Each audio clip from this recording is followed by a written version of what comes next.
اس لیے وہ supreme court bar association کی طرف سے بھی پیش نہیں ہو سکتے. اس لیے جو غالب امکان ہے وہ یہی ہے کہ جو سپریم کورٹ بار ایسوسیشن کے موجودہ صدر ہیں شہزاد شوکت صاحب، وہ اس حوالے سے دلائل دیں گے یا پھر اپنی معاونت کے لیے کسی اور وکیل جو ہے اس کی خدمات حاصل کریں گے. اور یہ قانون بھی ویسے اب تبدیل ہو گیا ہوگا کہ نئے قانون کے تحت جو نظر ثانی کی درخواست ہے اس میں وکیل جو ہیں وہ تبدیل کیے جا سکتے ہیں. اب منیب اختر صاحب کیا کریں گے؟ منیب اختر صاحب، پہلی بات تو یہ ہے کہ منصور علی شاہ صاحب نے جو خط لکھا تھا کہ supreme court practice and procedure act میں آرڈیننس کے ذریعے جو ترمیم کی گئی ہے اور چیف جسٹس کو یہ اختیار دیا گیا ہے کہ وہ ایک جج جو ہے، سینئر موسٹ جج تو ہوگا جیسے منصور علی شاہ صاحب ہیں، کہ ایک جج جو ہے وہ خود اپنی مرضی کا بندہ جو ہے جج جو ہے اس کو نامزد کر سکتے ہیں. اور انہوں نے منیب اختر صاحب کو نکال دیا ہوا ہے اس کمیٹی سے، اور اس کی وجوہات انہوں نے بیان کر دی ہوئی ہیں. بہرحال وہ ایک تو یہ نقطہ اٹھائیں گے میری اطلاع کے مطابق کہ جناب یہ بینچ جو ہے یہ مجھے کیوں نکالا، جو میری وہ پروسیجر کمیٹی سے مجھے برخاست کرنا ہے وہ صحیح نہیں ہے. ایک نقطہ یہ اٹھائیں گے. اور دوسرا نقطہ جو وہ اٹھائیں گے وہ جسٹس مظہر عالم میاں خیل صاحب جو ہیں وہ اڈھاک جج ہیں. اس وقت وہ مستقل جج تھے اور اس کے بعد ریٹائر ہوئے. ریٹائرمنٹ کے بعد ان کا دوبارہ تقرر ہوا اڈھاک جج کے طور پہ. اب وہ لے کے آئیں گے جناب آئین کا آرٹیکل ہے ایک 260، اس کو لے کے آئیں گے. یہ جو آئین کا آرٹیکل ہے 260 یہ چیپٹر 5 ہے آئین کا، اور یہ ڈیفینیشنز اور انٹرپریٹیشنز جو ہیں ان پر مشتمل ہے. اس میں جو کہا گیا ہے 260 میں کہ سپریم کورٹ یا عدالت عالیہ کے جج کون ہوں گے، تو اس میں یہ کہا گیا ہے کہ چیف جسٹس اور دیگر ججز جو ہیں ان عدالتوں میں کام کرنے والے وہ ہوں گے. اور اس میں جو سپریم کورٹ کے لیے لکھا گیا ہے کہ چیف جسٹس اور دیگر ججز یعنی جو مستقل ججز ہیں وہ، اور اس کے ساتھ انہوں نے ایکٹنگ ججز جو ہیں ان کو شمار کیا گیا ہے. یعنی قائم مقام ججز وہ بھی مقرر ہو سکتے ہیں، وہ ہائی کورٹ سے لیے جا سکتے ہیں، ریٹائرڈ ججز نہیں ہوتے وہ. لیکن اڈھاک ججز جو ہیں ان کا اس میں ذکر نہیں ہے. جو کمیٹی تھی پروسیجر کمیٹی، جب منیب اختر صاحب اس میں تھے تو انہوں نے جو اعتراضات کیے تھے سردار طارق مسعود صاحب پہ اور مظہر عالم میاں خیل صاحب پہ کہ یہ اڈھاک جج ہے، ان کو عام بینچوں میں شامل نہیں کیا جا سکتا. یہ ڈیفینیشن جو ہے 260 والی اس کے تحت یہ جج نہیں ہے، عام ججوں کی طرح یہ جج نہیں ہے. تو اس لیے اب ان کا بینچ بھی الگ بنا ہے. منیب اختر صاحب اس طرح کے اعتراضات اٹھائیں گے اور اس میں کوئی شک نہیں ہے. اچھا یہ جو مرضی کر لیں، یہ جو پی ٹی آئی والے ہیں، جو پی ٹی آئی کے وکلا ہیں کہ دیکھیں جناب قاضی صاحب خود اس لیے بیٹھ گئے ہیں فلاں تاریخ کو، جناب انہوں نے جو پرپوز کیا تھا بینچ اس میں تو منصور علی شاہ صاحب کو سربراہ بنایا تھا، وہ پرپوزڈ بینچ تھا یار، یہ بینچ بن گیا ہوا ہے اور آج سماعت کر رہا ہے. بہرحال یہ اعتراضات، اس قسم کے اعتراضات جو ہیں یہ منیب اختر صاحب جو ہیں یہ اٹھائیں گے اور ظاہر ہے پھر حکومت کی طرف سے اس کا جواب بھی دیا جائے گا. اور پھر اڈھاک جج کی جو تعریف دی گئی ہے آئین میں، جو سپریم کورٹ والا چیپٹر ہے اس میں، اس کے تناظر میں دلائل دیے جائیں گے. اور پھر جو مظہر عالم میاں خیل صاحب جو ہیں وہ، کیونکہ جو پہلے والا بینچ تھا ابتدائی جس نے سماعت کی تھی 63A والے معاملے کی، تو وہ اس بینچ کا حصہ تھے، اس لیے ان کا جو یہاں شامل ہونا ہے یہ قانون کے عین مطابق ہے. یہ دوسری طرف کے دلائل ہے. بہرحال منیب اختر صاحب جو ہیں وہ یہ ضرور کریں گے. اور دوسرا، آج جو ہے 30 ستمبر بڑا اہم دن ہے. یہ سید منصور علی شاہ صاحب نے جو یہ پروسیجر کمیٹی بنی ہے supreme court practice and procedure ordinance کے تحت، تو اس پہ اعتراض کے لیے خط لکھا تھا جس کا جواب قاضی صاحب کی طرف سے دیا جا چکا ہوا ہے. تو اب جو ہے یہ جو ریگولر بینچز ہیں، معمول کے مقدمات کی سماعت کے لیے 7 بینچ جو ہیں وہ تشکیل دیے گئے ہیں. اس میں جتنے بھی سینئر ججز ہیں سینیارٹی کے حساب سے ان کو ہیڈ رکھا گیا. یعنی پہلا جو بینچ ہے قاضی صاحب کے بعد، پہلے بینچ کے تو قاضی صاحب ہیڈ ہیں، دوسرا بینچ جو ہے اس پہ اس کے جو ہیڈ ہیں وہ منصور علی شاہ صاحب ہیں، تیسرا جو بینچ ہے اس کے جو ہیڈ ہیں وہ منیب اختر صاحب ہیں، چوتھا جو بینچ ہے اس کے جو ہیڈ ہیں وہ جسٹس امین الدین خان صاحب ہیں، اس کے بعد جو بینچ ہے اس میں جمال خان مندوخیل صاحب ہیڈ ہیں. یہ اس طرح وہ انہوں نے تشکیل جو ہے بڑی، وہ کہہ لیں کہ جناب اب میرٹ کے اوپر بینچوں کی تشکیل کی گئی ہے. لیکن وہ جو روسٹر جاری ہوا ہے رجسٹرار کی طرف سے، رجسٹرار کے دستخطوں کے ساتھ، اس میں یہ لکھا ہوا ہے by the order of committee. یعنی یہ جو نئی کمیٹی بنی ہے اس کے حکم سے یہ روسٹر جو ہے ججوں کا یہ جاری کیا گیا ہے۔ اب منصور علی شاہ صاحب کہتے ہیں نا میں نے کمیٹی میں بیٹھنا ہی نہیں جب تک اس کا جوڈیشل ریویو نہ کر لیا جائے فل کورٹ میں، یا فل کورٹ جو ہے وہ رولز کی طرح ان کا جائزہ نہ لے لے، یا پھر منیب اختر صاحب کو واپس اس کمیٹی میں پروسیجر کمیٹی میں شامل نہ کیا جائے، اس وقت تک میں نے کمیٹی کے اجلاس میں نہیں آنا۔ مطلب یہ کہ وہ موجودہ supreme court practice and procedure committee جو ہے اس کی پروسیڈنگز کو درست نہیں سمجھتے۔ اب دیکھنا یہ ہے کہ کیا وہ اس کمیٹی کی منظوری سے جاری کیے گئے روسٹر کے مطابق بینچ میں بیٹھتے ہیں یا نہیں بیٹھتے، بیٹھنے کے بعد اٹھ جاتے ہیں، کیا کرتے ہیں، کیا یہ درخواست دیتے ہیں چیف جسٹس کو جناب میں یہ صرف چیمبر ورک کروں گا، جیسے انہوں نے کہا جن قاضی صاحب آپ بھی چیمبر ورک کیا کرتے تھے، حالانکہ قاضی صاحب تو اس لیے چیمبر ورک کیا کرتے تھے، وہ جو کہتے ہیں جو پارلیمنٹ کی طرف سے منظور کیا گیا قانون ہے اس میں عمل کیا جائے۔ بھائی صاحب آپ نے ایک ناجائز سٹے دے دیا ہے۔ بہرحال یہ کچھ اور کہہ رہے ہیں۔ اور باقی جو ججز ہیں 7 بینچوں میں شامل، ان میں سے کیا کوئی صاحب جو ہیں وہ بینچ میں بیٹھنے سے معذرت کر سکتے ہیں اس بنیاد پہ کہ جناب یہ کمیٹی جو ہے یہ درست نہیں ہے۔ بہرحال اس حوالے سے بھی یہ بڑا اہم دن ہے۔ میرا نہیں خیال کہ ججز کی بڑی تعداد جو ہے وہ منصور علی شاہ صاحب کی رائے سے اتفاق کرتے ہوئے بینچوں سے اٹھ جائے گی اور کوئی بحران پیدا ہو جائے گا۔ ایسی صورتحال جو ہے ہوتی ہوئی مجھے نظر نہیں آ رہی۔ 2-3 ججز جو ہیں وہ ہو سکتے ہیں، لیکن وہ بھی میرا گمان ہے کہ ہو سکتے ہیں، یہ میری اطلاع نہیں ہے۔ اور دوسرا یہ کہ ہفتے والے دن 28 نومبر کو پی ٹی آئی نے راولپنڈی میں احتجاج کا اعلان کر رکھا تھا۔ گنڈا پور صاحب تو نہیں پہنچ سکے، لیکن بڑھ کے چھڑ کے وہ مار رہے ہیں، اور وہاں علیمہ خانم جو ہیں، جو عمران خان کی بہن ہیں علیمہ باجی، وہ وہاں پہنچی ہیں احتجاج میں، اور وہاں جو انہوں نے بیان دیا ہے وہ بڑا معنی خیز ہے۔ وہ کہتے ہیں کہ ڈیالہ جیل میں جب کیس کی سماعت ختم ہوئی ہے تو اس کے بعد ہم نے جج صاحب کو بتایا کہ ہم آپ کی آزادی کے لیے جا رہے ہیں، یعنی جو احتجاج ہے عدلیہ کی آزادی کے لیے، یعنی جو 26ویں آئینی ترمیم ہے جس کے تحت آئینی عدالت بننے کی جو بات ہے وہ کی جا رہی ہے، تو اس کو روکنے کے لیے ہم جا رہے ہیں، وہ یہ کہہ رہی ہیں۔ اور پھر وہ کہتی ہیں کہ جناب اڈیالہ سے یہاں تک پہنچا دیں، ہم نے جج صاحب سے کہا، اور جج صاحب کے پروٹوکول کے ساتھ ہی ہم جہاں پہنچے ہیں اس جگہ پہ، اور پھر وہ کہتے ہیں کہ جج صاحب ہی لے کر آئے ہیں کیونکہ انہیں پتہ ہے کہ ہم ان کی آزادی کے لیے نکلے ہوئے۔ جج صاحب بھی ہمیں یہاں لے کر آئے ہیں کیونکہ ان کو پتہ ہے ہم ان کی آزادی کے لیے نکلے ہوئے ہیں۔ ہفتے کو القادر ٹرسٹ کیس جو 190 ملین پاؤنڈ والا کیس، اس کی اڈیالہ جیل میں سماعت تھی، اور جو احتساب عدالت کے جج ہیں وہ ہیں ناصر جوید رانا صاحب۔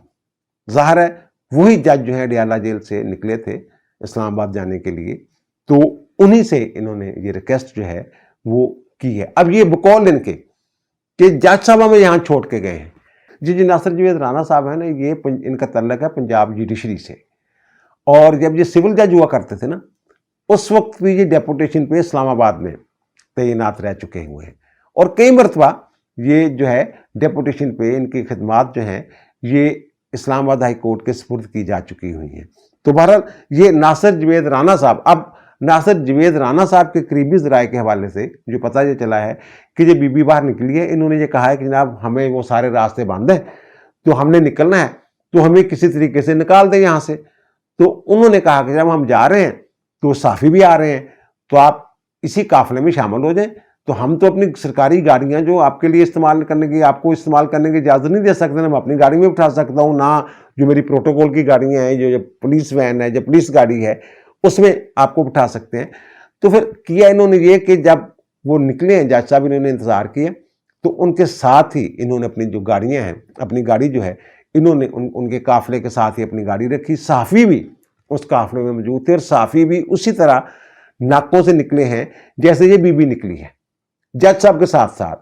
تو پھر جس جگہ پہنچنا تھا وہاں بی بی پہنچی ہے، اور پہنچنے کے بعد یہ بڑے فخری انداز میں یہ اعلان کر رہی ہیں کہ جناب ناصر جو جج صاحب جو ہیں، نام نہیں لیا انہوں نے ناصر جوید رانا صاحب کا، کہ وہ جج صاحب جو ہیں وہ ہمیں یہاں چھوڑ کے گئے ہیں، یہ فرما رہے ہیں۔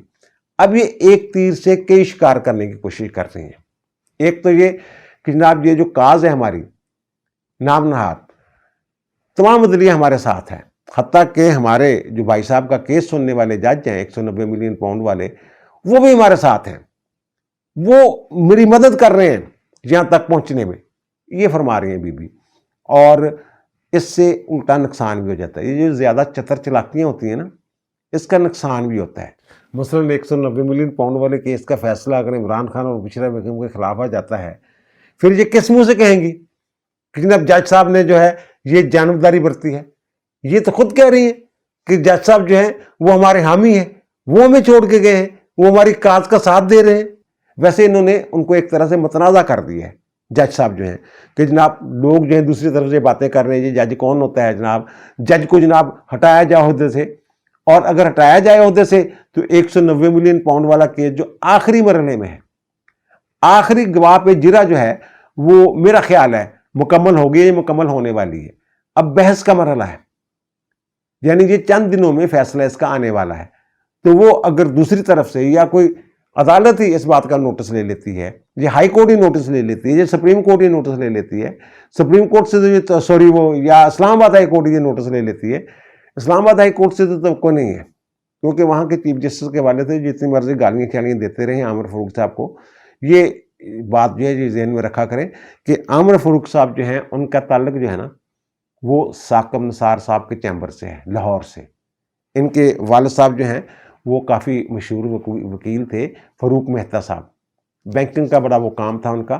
لیکن جو عامر فاروق صاحب ہیں، ان کی جو کوالیفیکیشن بتائی جا رہی ہے کہ جناب یہ ان کا جو ہے جو ثاقب نثار صاحب کے چیمبر سے تعلق، ان کے جونیئر رہے ہوئے ہیں، اور انہوں نے پھر جب یہ بھرتیاں نہیں کر رہے تھے کہ جناب اپنی مرضی کے جج، جناب فلاں جج جس وقت چیف جسٹس ہوگا، فلاں جج یہ ریٹائر ہوگا تو اس وقت جونیئر لے کے آ رہے تھے اوپر سے نیچے، اسی طرح کا بتایا جا رہا ہے کہ جناب جو عامر فاروق صاحب ہے۔ اور لاہور ہائی کورٹ کی طرف سے اگر لے لیا جاتا ہے وہ اپنی خدمات واپس بھی لے سکتی ہے ہائی کورٹ، اور سپریم کورٹ آج خود نوٹس لے نہیں سکتی، کیونکہ اب یہ معاملہ جو ہے یہ جو سپریم کورٹ پروسیجر کمیٹی اس نے کرنا ہوتا ہے۔ بہرحال یہ ماضی میں جو ہے نا ناصر جوید رانا صاحب یہ سپریم کورٹ کے ایک حکم کے تحت، سپریم کورٹ نے ایک اسٹرکچر پاس کیا تھا ان کے خلاف، یہ معطل رہے ہیں تقریباً 5 سال۔ اور پھر وہ مسئلہ کیا تھا؟ وہ مسئلہ یہ تھا کہ الجہاد ٹرسٹ، آپ کو یاد ہوگا کہ وہاب الخیری، حبیب الوہاب الخیری صاحب، ان کو پولیس نے اٹھا لیا تھا، اور جو علاقہ مجسٹریٹ تھے یا جوڈیشل مجسٹریٹ تھے اس علاقہ کے، وہ تھے یہ ناصر صاحب، جوید ناصر رانا صاحب۔ تو انہوں نے یہ کیا کہ جناب حبیب الوہاب الخیری کو عدالت میں پیش کیے بغیر، آئینی طور پر یہ ضروری ہے، لازمی ہے یہ کہ گرفتاری کے بعد 24 گھنٹے کے اندر اندر بندے کو، ملزم کو متعلقہ عدالت میں پیش کرنا ہوتا ہے۔ جسمانی ریمانڈ جس کو کہتے ہیں، جسمانی ریمانڈ کے لیے اگر جسمانی ریمانڈ نہیں بنتا ہوتا تو پھر جوڈیشل کر دیتی ہے عدالت جو ہے۔ یہ حبیب الوہاب الخیری کو ناصر جوید رانا صاحب کی عدالت میں پیش کیے بغیر ان کا 8 دن کا جسمانی ریمانڈ لے لیا گیا تھا۔ جج صاحب نے ان کو عدالت میں طلب کیے بغیر ان کا جسمانی ریمانڈ دے دیا تھا۔ یہ مس کنڈکٹ ہے، اور اس وقت چیف جسٹس تھے افتخار محمد چوہدری صاحب، انہوں نے اس واقعے کا نوٹس لیا تھا، اور میرا خیال ہے کہ 2-4 جو وکلا ہیں نا ان کی طرف سے بیان الفی بھی یہ پیش کیے گئے تھے کہ جناب حبیب الوہاب الخیری کو عدالت میں پیش نہیں کیا گیا، پیش کیے بغیر جو ہے وہ ان کو جو ہے وہ ریمانڈ جو ہے جسمانی ریمانڈ 8 دن کا وہ دے دیا گیا ہے۔ تو اس پہ انہوں نے کچھ اسٹرکچر پاس کیے تھے، اور یہ جو ہے معطل ہو گئے تھے، اور یہ تقریباً 5 سال تک انہیں کوئی جو ہے وہ کوئی تعیناتی ان کی وہ نہیں ہوتی۔ اور جو پھر یہاں لاہور میں ظاہر ہے، پھر جو لاہور میں ان کی خدمات جو لاہور میں واپس آ گئے، انکوائری لاہور میں ہونی تھی، اور اس وقت تھے افتخار حسین چودھری لاہور ہائی کورٹ کے چیف جسٹس، اور ان کی اور افتخار محمد چودھری کی آپس میں تھوڑی سی لاگت بازی تھی، تو اور فواد چودھری صاحب جو ہیں ان کے وہ چچا تھے، تو پھر انہوں نے ان کو، میرا خیال ہے کہ وہی تھے اس وقت، تو انہوں نے پھر ان کو ناصر جوید رانا صاحب کو ان کے عہدے پہ بحال کیا تھا۔ معمول کے مطابق ان کی پروموشن وغیرہ ہوتی رہی، اب تو سیشن جج ہیں وہ۔ بتانے والے بتاتے ہیں کہ اس کے بعد ناصر جوید رانا صاحب جو ہے نا کافی محتاط ہیں اپنے فرائض کی ادائیگی کے حوالے سے۔ لیکن ایک سوال یہ بھی پیدا ہوتا ہے کہ یہ اسلام آباد کی طرف کیوں رخ کرتے ہیں؟ اسلام آباد کی طرف رخ کرنے کا مطلب ایک تو یہ ہوتا ہے کہ وہاں 3 سال جو ان کا ٹینیور ہوتا ہے، جو ڈیپوٹیشن بھی ہوتے ہیں، وہ اسلام آباد کے اندر ہی رہتے ہیں۔ یہ ایک عدالت سے دوسری عدالت، احتساب عدالت سے اینٹی ٹیررسٹ کورٹ میں اور یا پھر سیشن کورٹ میں، اس طرح ان کا وہی رہتے ہیں. یہ نہیں ہوتا کہ جیسے لاہور جو پنجاب کی جوڈیشری ہے کہ جناب ایک سیشن جج جو راجن پور میں بیٹھا ہوا ہے، کہیں بیٹھا ہوا ہے، کو بیٹھا ہوا ہے، اٹک میں بیٹھا ہوا ہے، کہیں دور دور، اس طرح نہیں ہوتا. وہ اسلام آباد میں وہ رہتے ہیں اور پھر وہاں تلقات شلقات بھی بن جاتے ہیں اسلام آباد میں لوگوں کے ساتھ. پھر اسلام آباد میں دیکھے اندیکھے بہت سارے فوائد جو ہیں وہ بھی حاصل ہو جاتے ہیں. اچھا، اب آتے ہیں نا آئینی عدالت کی طرف. آئینی عدالت کی کیا تشکیل جو ہے یہ ممکن ہے، آئینی ترمیم ہو سکتی ہے. 63A جو ہے یہ تو نوشتہ دیوار ہے کہ انہوں نے ری رائٹ کیا تھا کہ ووٹ ہی نہیں گنا جائے گا. یہ میرا خیال برقرار نہیں رہ سکتا فیصلہ. بہرحال اگر یہ فیصلہ برقرار نہیں رہتا تو پھر جو لوگ ہیں وہ آئینی ترمیم کے لیے فلور کراسنگ کر سکیں گے، ان کا ووٹ جو ہے وہ گنا جائے گا، ترمیم ہو جائے گی.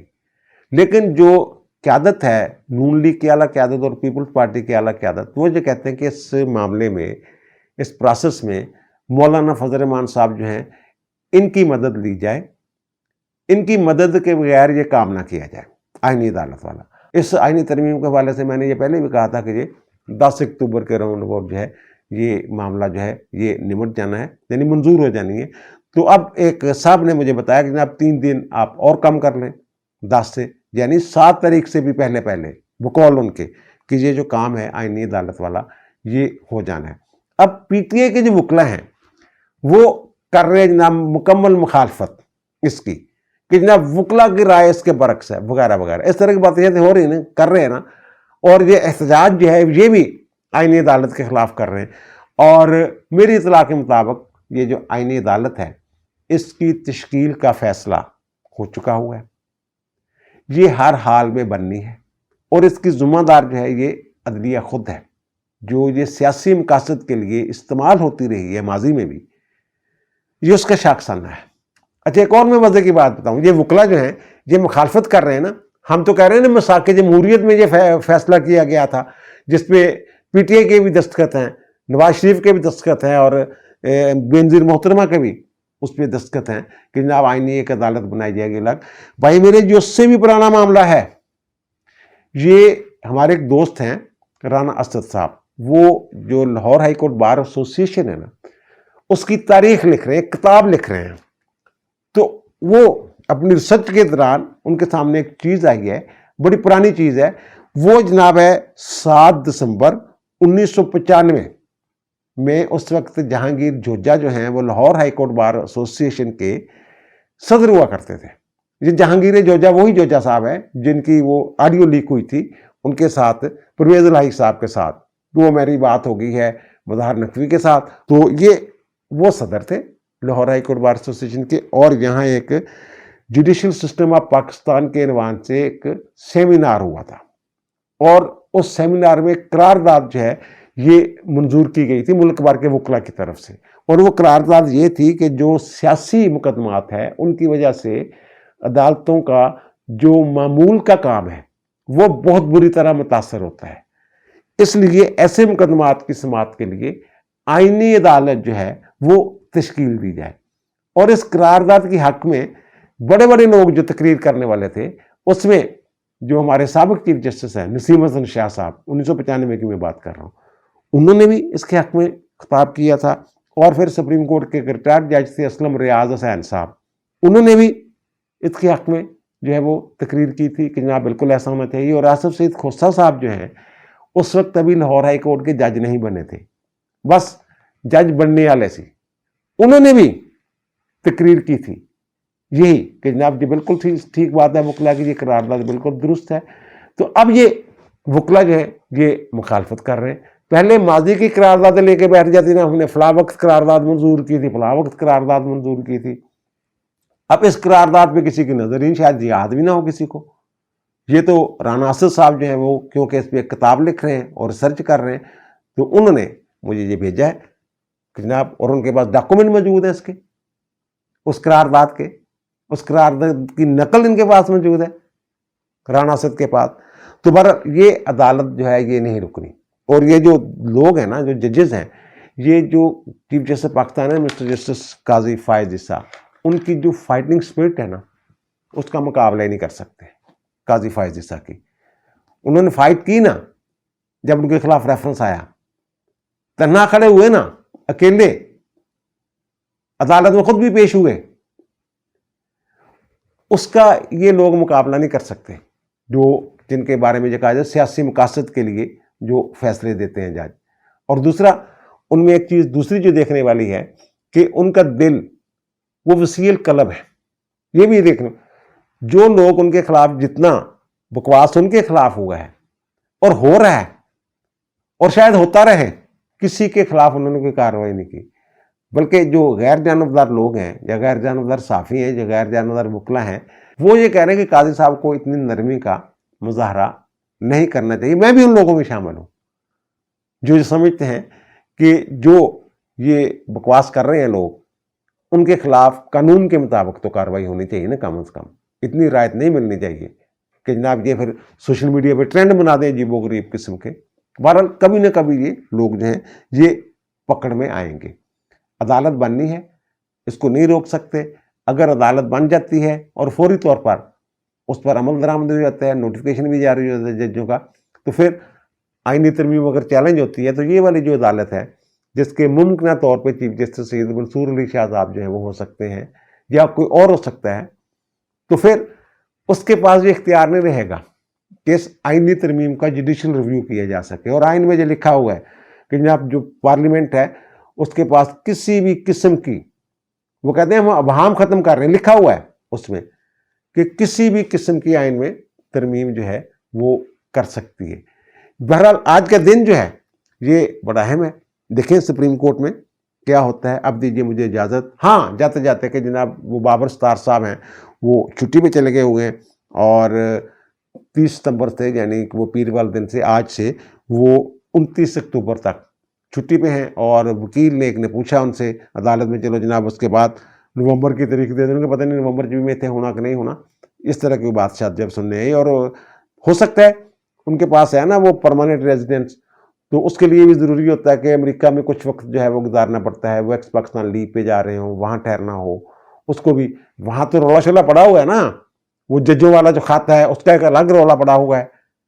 اور یار اب میں کیا کہوں کہ فیاض حمید نے بڑا کچھ جو ہے نا جہاں اس ملک میں جو ہے بہت سارے سسٹم جو ہیں وہ ڈسٹرب کیے ہوئے ہیں. اور پھر جو سپریم کورٹ ہے وہاں میں بھی جو اختلاف رائے چل رہا ہے اور جو انتشار ایک طرح سے نظر آ رہا ہے, ساری چیزوں کو ملاملوں کے دیکھیں تو وہ کہہ رہے ہیں عمر چیمہ صاحب جو سینئر صحافی ہیں کہ ان کے ساتھ بھی اس تناظر میں بھی اس معاملے کو جو ہے وہ دیکھا جانا چاہیے. اب دیجیے مجھے اجازت, انشاءاللہ ملاقات ہوگی نئے ویلاگ کے ساتھ. اللہ تعالیٰ آپ پر, مجھ پر, ہم سب پر مہربان رہے. اللہ حافظ.